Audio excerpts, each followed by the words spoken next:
We begin my top 26 remaining quarterback rankings. Remember that quarterbacks who played on Thursday night or if they're on bye are not included in these rankings. With quarterbacks that I think are probably at best low in QB2s to potentially just high in QB3s, I think these are bottom of the barrel starters in terms of fantasy value, specifically to week 11. And so we have Cooper Rush, Mac Jones, and Gardner Minshew. In his first start, Cooper Rush lost us points last week, so yeah, it's pretty rare for that to happen. I believe Will Levis is one of the only starting quarterbacks to have lost us points in any given week. Houston's defense is a lot worse than Philly's against quarterbacks specifically. I do think they're going to give him a hard time, though, but I definitely think he has more success than he did this past week. But yeah, I would absolutely avoid him if you possibly can. Next, we have Mac Jones against Detroit. It's a pretty tough matchup. He's coming off a game where he had, I believe it was 111 passing yards and 2 interceptions. Pretty poor.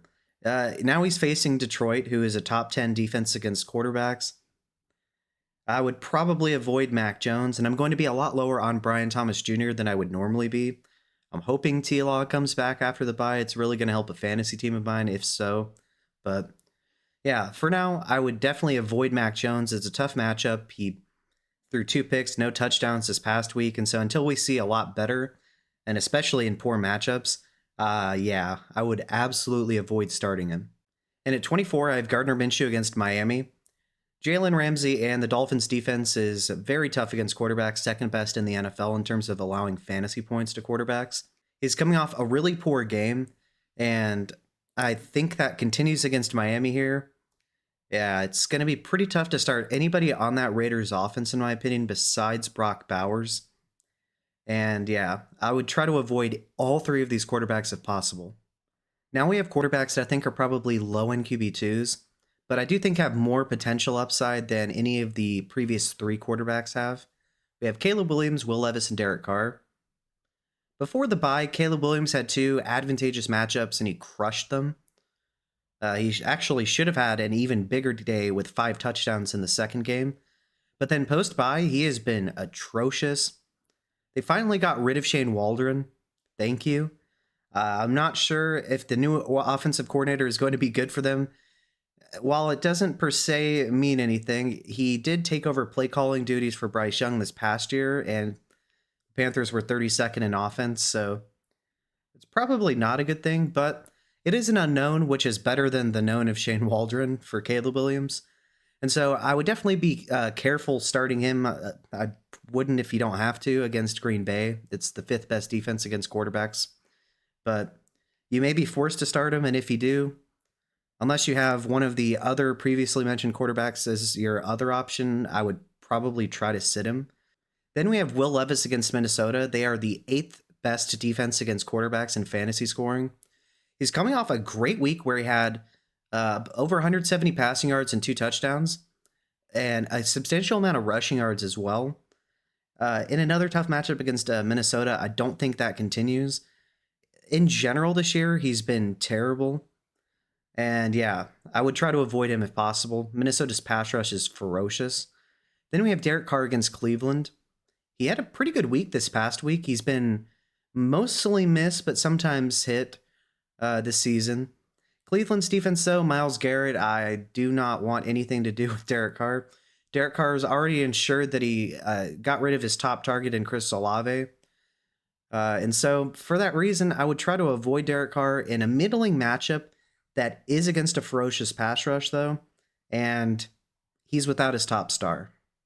Now we have quarterbacks that I would rank in the mid QB2 range to potentially high in QB2 range.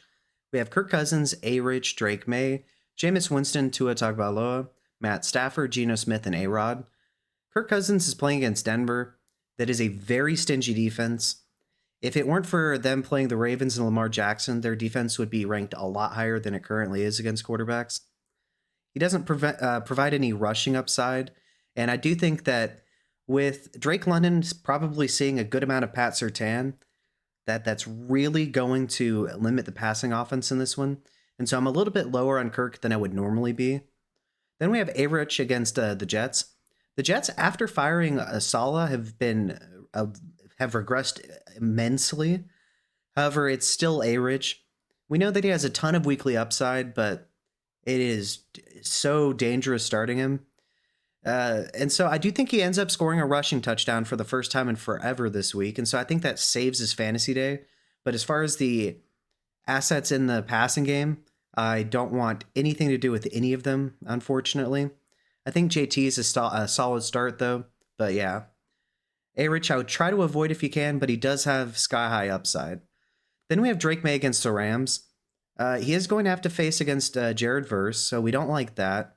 They are the 13th best defense in terms of quarterback scoring. He does have rushing upside, though. He's making the most out of a terrible situation, and he does look to be the QB of the future for the Patriots. And so I do think he has some upside, but I would probably just have him as a mid QB2 this week. Then we have Jameis Winston against New Orleans.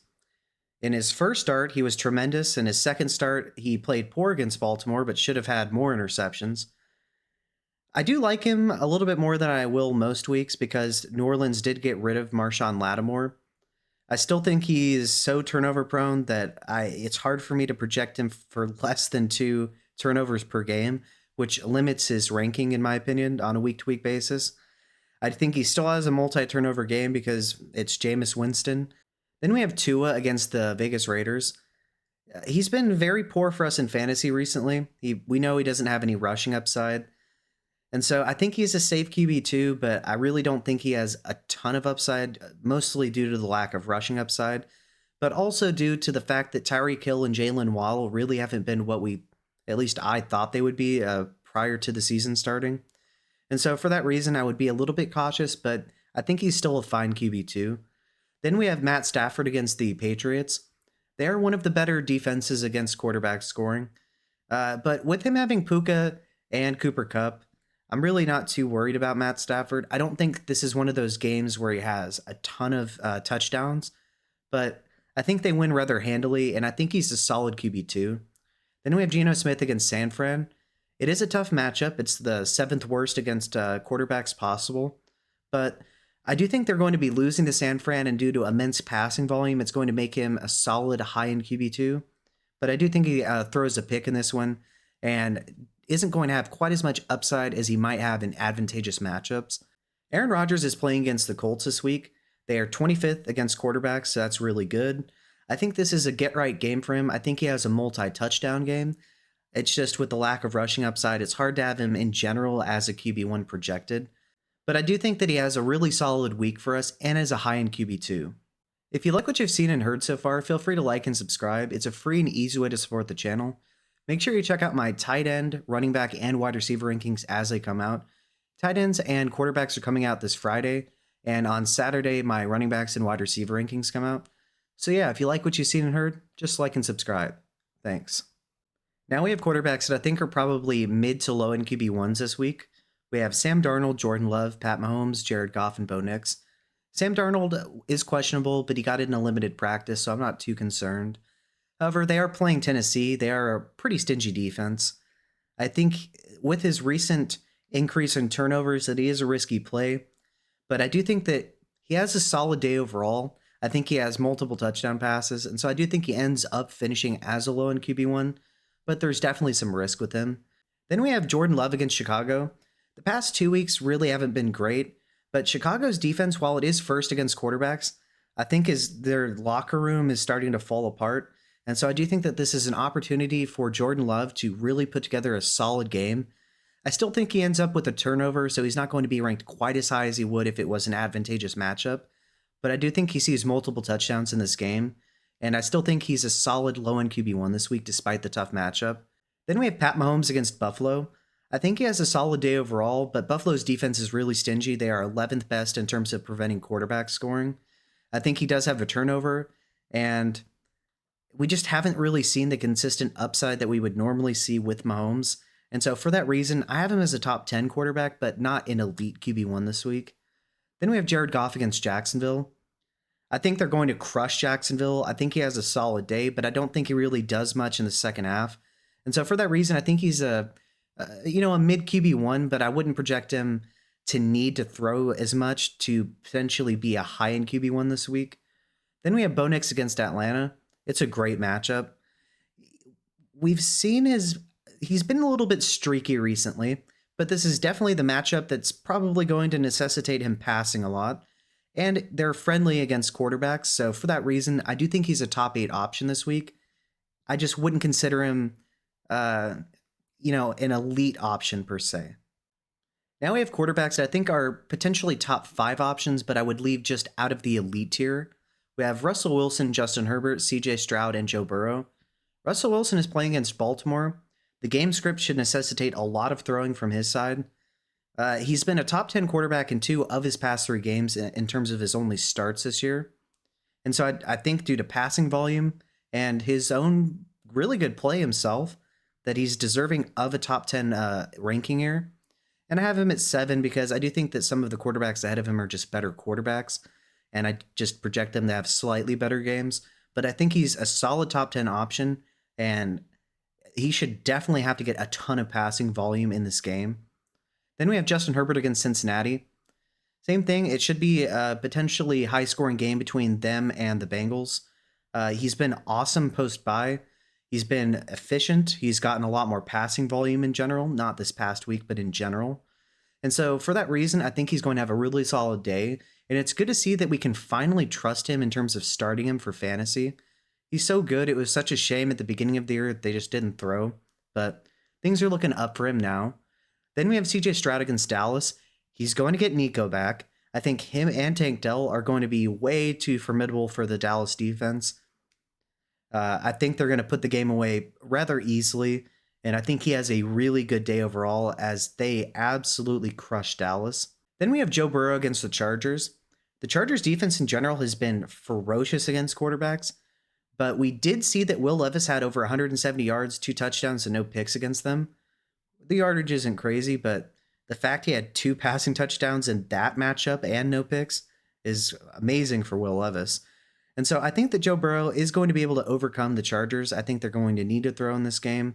And I think that he gets T. Higgins back, and that really helps him out this week. Now we have elite QB1s that I think are realistic candidates to be the QB1 overall. We have Lamar Jackson, Brock Purdy, and Josh Allen. Lamar Jackson is playing at an MVP level. This is really going to be a test, though, against Pittsburgh. They are 3rd best in terms of preventing quarterback scoring. They did just shut down Jaden Daniels, but I do think that Lamar Jackson is just a different beast, given the offense around him as well. And so I still think that Lamar Jackson's going to have a pretty good game, but it is a tough matchup. So there is some risk, but there's no way you're sitting Lamar Jackson. Then we have Brock Purdy against the Seahawks. He's been on a tear recently. He really hasn't skipped a beat without Brandon Ayuk. Ricky Pearsall hasn't been, per se, a perfect replacement, but he's been pretty good. He gets McCaffrey back this past week. And so basically, with the entirety of the offense probably playing in this one, given without Brandon Ayuk, I think he's a tremendous option. It should be a high-scoring game. And so for that reason, he is my number 2 quarterback on the week. And finally, we have Josh Allen against Kansas City. Spagnuolo and that defense are very tough, but it's Josh Allen. I still think he has a rushing touchdown and multiple passing touchdowns. I do think he throws a pick in this one, but overall is going to have a tremendous day and what should be a relatively high-scoring game between them and the Chiefs. And so to review, quarterbacks that I would absolutely avoid and have as best QB2s, but probably QB3s, we have Cooper Rush, Mac Jones, and Gardner Minshew. Quarterbacks that I think are low in QB2s, but do have some upside, but I would be very wary of starting, are Caleb Williams, Will Levis, and Derek Carr. Quarterbacks that I think could finish anywhere from mid QB2 to high in QB2. We have Kirk Cousins, A-Rich, Drake May, Jameis Winston, Tua, Matt Stafford, Geno Smith, and A-Rod. Quarterbacks that I think are probably mid to low end QB1s this week are Sam Darnold, Jordan Love, Pat Mahomes, Jared Goff, and Bo Nix. Quarterbacks that I think are mid QB1s, but I wouldn't consider in the elite tier, are Russell Wilson, Justin Herbert, CJ Stroud, and Joe Burrow. And then quarterbacks that I think are firmly entrenched as top 3 options and realistic candidates to be the QB1 overall, we have Lamar Jackson, Brock Purdy, and Josh Allen. All right, you know the drill. Who do I have too high? Who do I have too low? Let me know below in the comment section and let me know why. With that being said, if you like what you've seen and heard in this video, make sure you check out my tight end, running back, and wide receiver rankings as they come out. And once again, if you like what you've seen and heard, just like and subscribe. It's a free and easy way to support the channel, and I'd really appreciate it. Thanks.